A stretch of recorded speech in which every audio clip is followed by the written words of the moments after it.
Today, I've been spending time with the LG UltraGear Evo 39GX950B, and the big question is simple. Is it actually worth $1,800?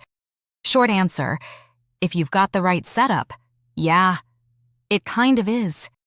This is a 39-inch ultra-wide OLED that sits in a really interesting sweet spot. The 5K2K resolution makes text and desktop work look insanely sharp, and for gaming, the HDR brightness really stands out.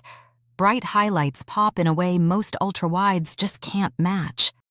For productivity, the 21:9 layout feels huge without taking over your entire desk, and the gentler curve makes it way easier to use than older aggressive designs.